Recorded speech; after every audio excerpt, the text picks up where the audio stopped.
सुरभिशरणं सुरभिशरणं सुरभिशरणं सुरभिशरणं।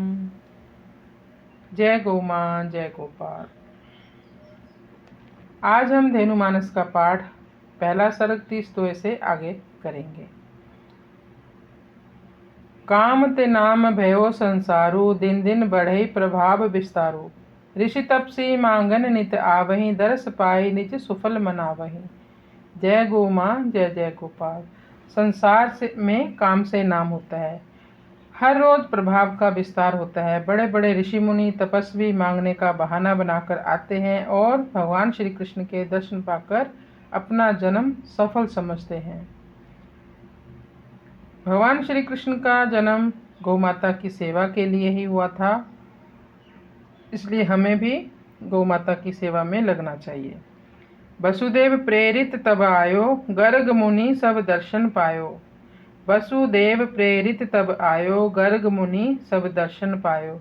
गौ महिमा गावती है सारी, गौशाला तब नाम उचारी। वसुदेव जी के द्वारा प्रेरित गर्गाचार्य मुनि गोकुल में आए, सभी ने उनके दर्शन पाए। यह सारी महिमा गौ माता की है। बाद में श्री कृष्ण का नाम गौशाला में चोरी से रखा गया, क्योंकि कंस के भय से। इनके नाम एक ते एका, गावहीं ऋषि मुनि नाम अनेका। गौ सेवा रक्षा हित आनी, गर्ग नाम गोपाल बखानी। जय गौ माँ, जय जय गोपाल। भगवान श्री कृष्ण गौ सेवा रक्षा एवं हित के लिए आए हैं। गर्ग मुनि ने गोपाल नाम रखा। इनके एक से एक नाम होंगे। ऋषि मुनि इनके नाम अनेक गाते हैं। इनसो बड़ो शेष में ही आयो, संकर्षण बलराम कहायो। एक कहीं लक्ष्य गाय की रक्षा, हरि अवतर्यों धरा सुरक्षा। जय गौ माँ, जय जय गोपाल। गर्ग मुनि बोले, इनके बड़े भाई शेषनाग पहले ही आ गए हैं। उनका अवतार हो चुका है, जिन्हें संकर्षण या बलराम इन नामों से जाना जाता है। इन दोनों भाइयों का एक ही लक्ष्य है, गाय की रक्षा। हरि का अवतार पृथ्वी की सुरक्षा के लिए ही हुआ है। धन्य जशोदा नंद है, जाघर आए शाम। धन्य भूमि ब्रज भूमि, जहाँ अवतारे घनश्याम। जय गौ माँ, जय गोपाल। यशोदा और नंद धन्य हैं, जिनके यहाँ शाम प्रकट हुए आए, और यह ब्रज भूमि भी धन्य हो गई, जहाँ स्वयं भगवान अवतरित हुए। कर अरुपाद चारते धावों, गौ को गोठ प्रभुई अति भावों। पूंछ पकड़ी अब होवत ठाड़ो, छन छन धेनु संग हरि पाड़ो। जय गौ माँ, जय जय गोपाल। हाथ और पैर चारों से भगवान श्री कृष्ण दौड़ते हैं। गाय का गोठ यानी घर कृष्ण को बहुत ही प्यारा लगता है। पूंछ पकड़ के अब खड़ा होना सीखते हैं।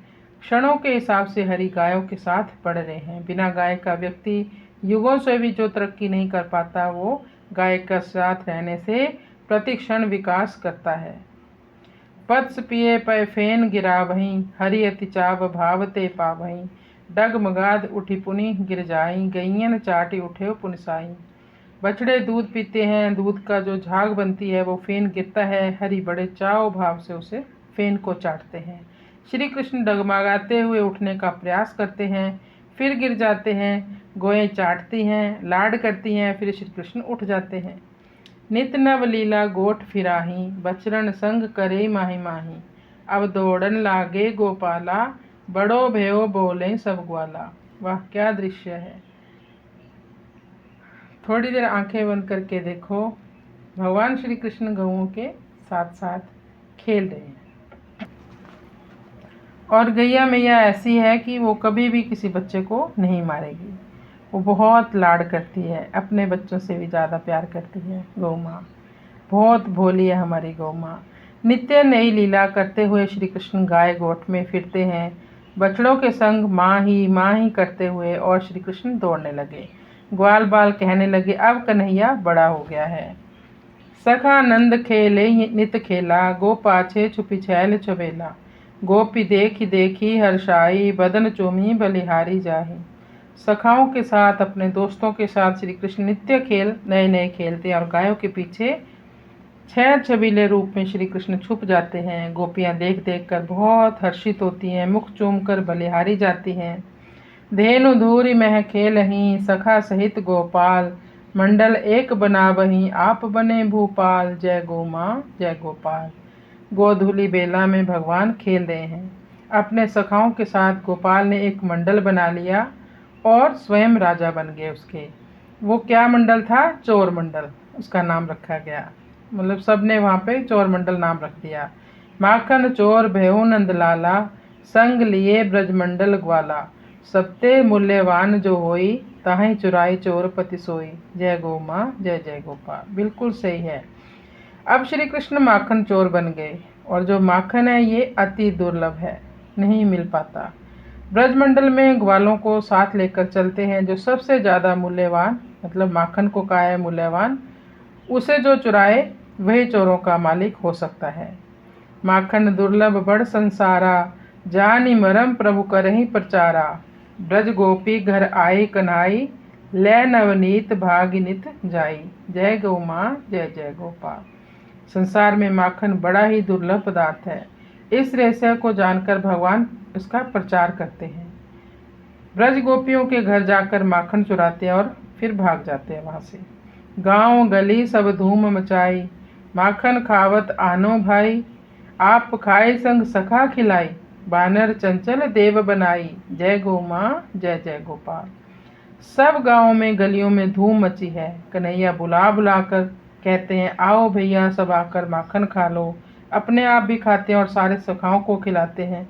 बिना माखन के चंचल वानर बने देवताओं को माखन खिला खिलाकर पुनः देवता बना रहे हैं।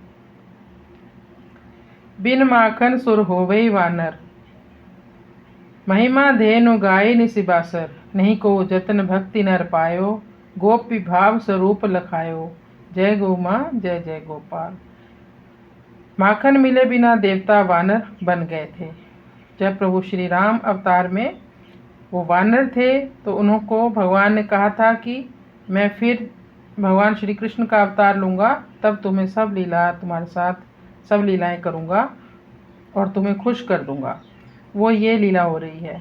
अब वानरों को माखन खिलाया जा रहा है और वो सब देवता थे। उनको पुनः देवता बनाते हुए गौमाता की महिमा को भगवान दिन रात गा रहे हैं। माखन खाने से शरीर की स्फूर्ति बढ़ती है और मन की चंचलता बिल्कुल समाप्त हो जाती है, भोलापन आ जाता है, गोपी भाव मिल जाता है। गोपी भाव के बिना हम भक्ति पाने का दूसरा कोई साधन नहीं है। भगवान को पाने के लिए भी गोपी बनना ही पड़ेगा। गोपी भाव के लिए गौ, गाय का दूध, दही, घी, छाछ, गोमूत्र आदि पीने से ही गोपी भाव मिल सकता है। केवल ड्रेस पहनने से आप गोपी नहीं बन जाओगे, गोमाता की सेवा भी करनी पड़ेगी। सखा संग जदुवंश मणि, करे धेनु गुणगान। जे दर्शन पावहि नर, तिनको अति कल्याण। जय गौ माँ जय गोपाल। सखाओं के साथ अब यदुवंश मणि श्री कृष्ण गोमाता का गुणगान करने लग गए। जो गोमाता का दर्शन भी कर लेता है, उनका अति कल्याण हो जाता है। एक बार सब सखा बुलाई, निज निज रुचि सब कहो सुनाई। मधुमंगल बोले एक सपना, माखन तृप्ति होई रचु रचना। जय गौ माँ जय गोपाल। एक बार सारे सखाओं के साथ मिलकर उनको बुलाया और कहा कि तुम लोग अपनी अपनी इच्छा बताओ, रुचि बताओ। मधुमंगल ने एक सपना सुनाया और कहा कि माखन खाकर तृप्त होने के लिए एक रचना करो, मतलब कुछ नाटक करते हैं। सीते त्रिजटा सपन सुनायो, ताको सपन सत्य हो जायो। सीता सुता धरणी की होई, ते कारण गौ जान्यो सोई। जय गौ माँ जय जय गोपाल। सीता जी को त्रिजटा ने एक सपना सुनाया कि बंदर ने लंका जलाई और उसका सपना सत्य भी हो गया। सीता जी धरती की बेटी है, इसलिए सीता को गौ के रूप में जाना जाता है। जनक सुता लंका करिबासा, धेनु रूप तृण राख्यु आशा। माधव कहा जो गौ अनुकूला, ताको रहु न कछु प्रतिकूला। जय गौ माँ जय जय गोपाल। जनक सुता सीता जब लंका में रहती थी तो गौ की तरह तृण से जीवन चलाती थी। माधव ने कहा यदि गाय अनुकूल है तो उसके लिए कुछ भी प्रतिकूल नहीं है। इनकी कृपा असुर हम मारे, सदा धेनु हो बहु बलिहारे।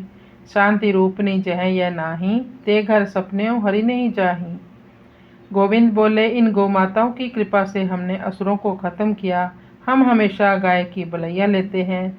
शांति रूपनी गाय जिस घर में नहीं है वहाँ कभी भी भगवान नहीं जाते हैं। जय गौ माँ। लता छां गोष्ठी भई गोवर्धन के काज, बांकी छवि सिर सोही मोर पंख को ताज। लता छां गोष्ठी भई गोवर्धन के काज, बांकी छवि सिर सोही मोर पंख को ताज। ग्वाल बालों के साथ गोष्ठी हुई। गोवर्धन मुख्य विषय था वहाँ पर। भगवान की छवि सुंदर है, सिर पर मोर पंख का मुकुट सजा है। अति करुणा में कृष्ण स्वभाव, वत्स बांध देखी सकिनाओ। बंधन खोली मुक्ति तेहि दीने, काल प्रभाव रहित सब कीने। जय गौ माँ, जय जय गोपाल। भगवान श्री कृष्ण बहुत करुणा में स्वभाव के हैं। वो बहुत जल्दी करुणा भाव में आ जाते हैं। बछड़ों को बंधा हुआ नहीं देख सकते प्रभु। और आज क्या हो रहा है, ज़्यादातर लोग गऊओं को छोटी सी रस्सी से बांध कर रखते हैं। इवन के क्या कहें आपको, गौशालों में भी गौएं बंधी रहती हैं 24 घंटे। सबके बंधन खोल दिए प्रभु ने और उन्हें मुक्त कर दिया। सभी काल के प्रभाव से रहित हो गए। जो एक बार वत्स बन जाई, समय सीम सो दियो लंघाई। सबसे सुगम भेऊ जग माही, बछड़ा बन सो काल न साही। एक समय जो गोवत्स यानी गौ का प्यारा बन गया, वह समय की सीमा को लांघ गया। संसार में सबसे सुगम यही है कि बछड़ा बन जाइए और काल के प्रभाव से बच जाइए। फिर तो कृष्ण गृह सबके जावे, गो बछड़न को बंद छुड़ावे। माखन चोर पुकारे कोई, सुनत एक टक देखूं सोई। फिरते हुए भगवान श्री कृष्ण सबके घर में जाते हैं और जाकर के बंधे हुए बछड़ों के बंधन खोल देते हैं। जब कोई कृष्ण को माखन चोर कहकर पुकारता है तो सब एकटक देखकर सुनते हैं। चोर जोग सब जोगन माही, रच्यो कृष्ण निज भक्तन आही। भांड तोरि संचय कही हेतु, धेनु चरित जग हित सुर सेतु। जय गौ माँ, जय गोपाल। सब योगों में चोर योग भगवान श्री कृष्ण ने अपने भक्तों के लिए ही बनाया। कृष्ण गोपियों के घरों में जाकर बर्तन तोड़कर मानो यह कहते हैं कि ये जो माखन आपने संग्रह करके रखा है, किसके लिए रखा है। माखन संग्रह के लिए नहीं होता, अपितु खाने के लिए होता है। गाय का चरित जगत के हित के लिए रचा गया है और यह धरती और स्वर्ग का पुल है। लुकत छुपत के खेल में वत्स रूप रखी आई, इत उत खोजत ना मिले, सखा ढूंढ नहीं पाई। जय गौ माँ, जय गोपाल। भगवान श्री कृष्ण लुका छुपी का खेल खेलते हैं, बछड़ा बनकर छुप जाते हैं, सखा इधर उधर खोजते हैं, परंतु श्री कृष्ण को नहीं ढूंढ पाते हैं। जय गौ माँ, जय जय गोपाल। जय गौ माँ, जय जय गोपाल। गोविंद मेरो है, गोपाल मेरो है।